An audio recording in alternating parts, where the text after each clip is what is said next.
Good afternoon and welcome to another edition of CB Book Club.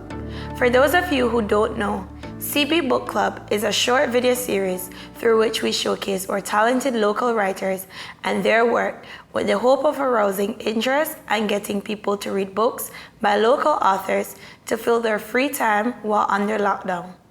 Today we are very happy to welcome Mr. Jeremy Enriquez to our show as our featured artist. Hello, Mr. Enriquez, and thanks for joining us. Thank you for having me. It's a pleasure to be here. I'm very honored to be invited to your show. Thank you. Mr. Enriquez, how are you doing? I'm quite well, enjoying the changes here in this quarantine period and lockdown, but I'm finding it quite useful for me to finish my backyard garden as I always wanted to do, spend some more time reading, spend some time with family, so all is well. Great. To get us started, can you please tell us a bit about yourself? Well, I don't know where to start. I'm from Punta Gorda originally. I grew up there. Then a few years later, when I was in early adulthood, I went to study abroad at the University of Minnesota. I focused in psychology, sociology. In fact, for a period of time, I belonged to the National Association of School Psychologists in the United States. And then I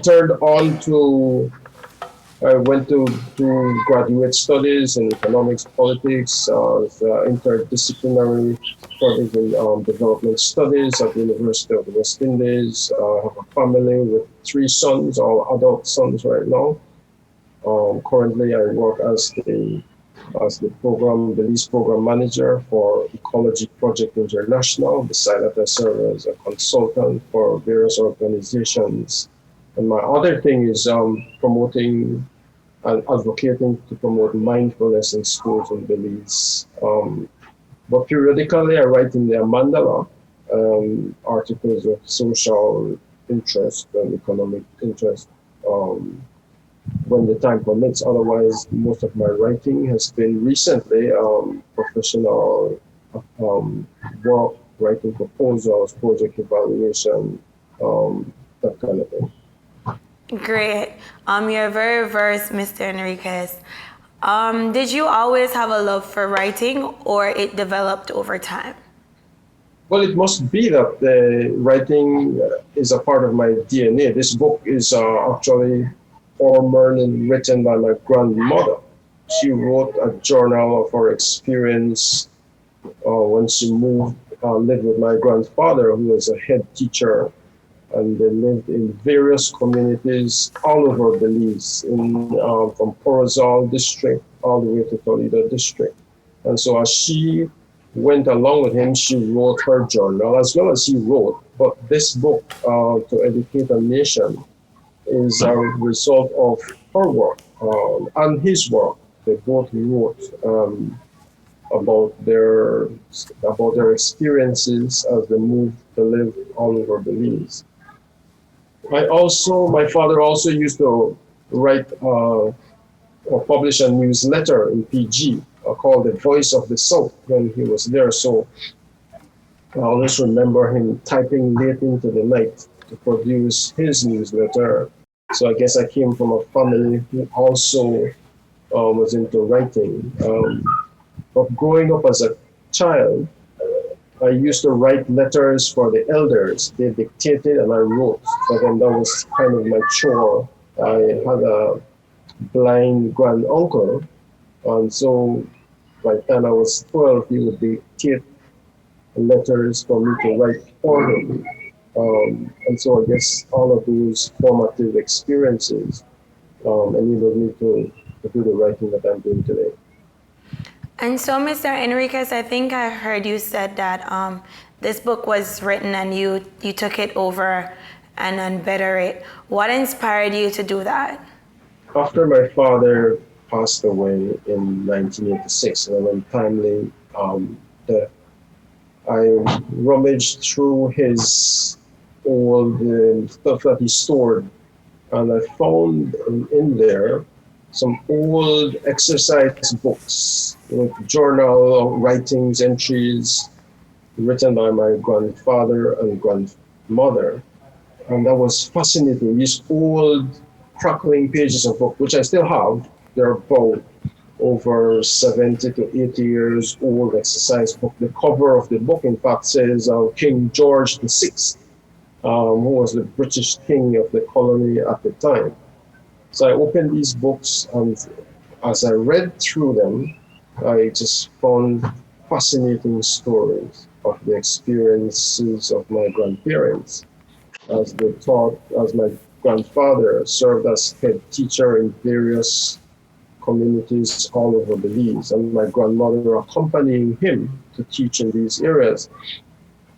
Some of the book could not be, we could not even decipher what was written, and so some of it was lost, but whatever I could have deciphered, and in fact, a friend of mine, a family friend, Mrs. Pauline Williams Sylvester, the wife of Lawrence Sylvester, also read the book and was fascinated, and she decided, at the time computer was not popular in those days, she decided to digitize the book. So she painstakingly went through the book and typed out and salvaged what she can.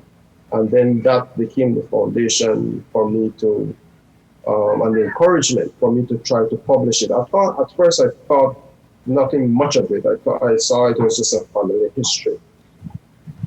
But when I delved deeper into it, I realized that this is history that is hardly told in Belize. So many teachers, Garifuna teachers, work all over Belize, and their stories were kept with them. In fact, I would say interred in their bones as they passed away.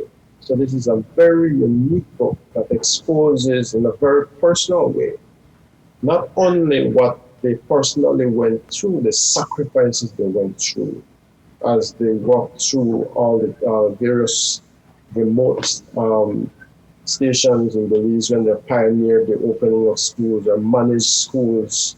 And this was around the time of the early 1900s, 1907 to be specific, to about 1950. That story is hardly told, especially by a woman. Women tended not to write in those days, but my grandmother wrote her story, including losing her first 5 children to childbirth, all of her experiences, which I thought made a very dynamic and rich history for Belize to recognize and to have documented, especially a history from a southern Belize perspective, since our history tended to be more city-centric, Belize city-centric, and not capturing adequately the experiences of other people in other parts. Mr. Enriquez, I was just about to ask you to tell us about your book, To Educate a Nation, a autobiography of Andres P. and Jane V. Enriquez. What did you want to leave readers with after they read this book? First, let me say one more thing that I missed a lot. It was more to thank Dr. Joseph Palacio, Sir Roy Cayetano, former Deputy Chief Education Officer, and then also former CEO in the Ministry of Rural Development, Dr. John Nunes, Dr. Carlson Tuttle, and my wife Cynthia Enriquez. All of these persons really encouraged me to write and publish this book, and so I must give thanks for that. So, your question about what do I want readers to understand from this book? If anybody reading this book will appreciate the deep personal level and experiences that is being shared, first by my grandfather, who used to teach he was the head teacher in San Antonio Village, Toledo District. He was worked in Barranco, in Piquesarco, in Forest Home, in San Ignacio in 1923, in Progreso Village for about 8 years, in San Antonio, Cayo, and various other communities. So they moved around, and the tremendous sacrifices that these teachers experienced as they promoted Catholic education throughout Belize. These teachers were trained at a time when Of course, there was no teachers training college. They were trained by the Jesuit priests in Punta Gorda. When the school system in Belize was just opening, it started in the late 1800s, and they were trained and deployed to different parts of the country to man Catholic schools. But they also represented the Catholic Church, so they were not only teachers, they were catechists, they were in a way spreading the Catholic faith to those communities where they served. Since priests would visit only once every 3 months or so, they held communion service. The villagers would go to them for counseling, for advice. So they were very prominent men, but also they were selected because of their high level of academic achievement in primary school, or their physical toughness. Because, for example, this story tells of my grandfather and grandmother walking through jungle, like 25 miles through the bush, just to get from PG to San Antonio, and to be stationed there. Once they got there, they had to remain there for about 3 months, at least until the Christmas break, to walk back that 2-day journey through swamp and forest and hills to get back to town. It was in those conditions that my grandmother lost her first five children, were stillborn, just because of the hardships in those areas. Wow. So those were some of the experiences that they shared. Can you share with us how important this book is to you and your family? Being able to share a generation worth of history in this book? Well, first, the book grounds, you feel the sense of grounding and a sense of purpose, and a sense of deep gratitude for the journey that your ancestors took for you to be here. It wasn't an easy task, that they had to go all over the country to serve.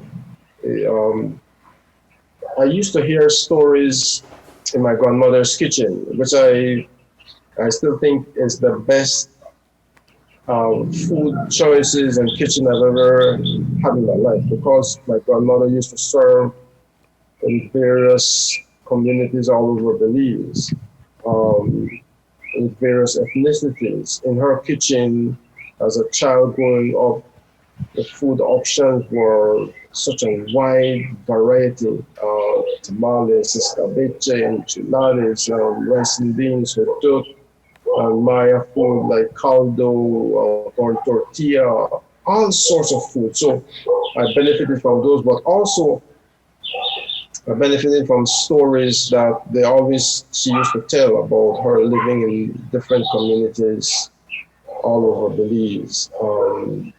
But I had not recognized how deeply I was touched by the experiences that they had until I read more of what she wrote about. And I would encourage more people to read it and to see that rich history. So it's not just for my family, but it captures a snapshot of what several Garifuna teachers went through in those early pioneering days of opening schools and promoting the Catholic education all over Belize.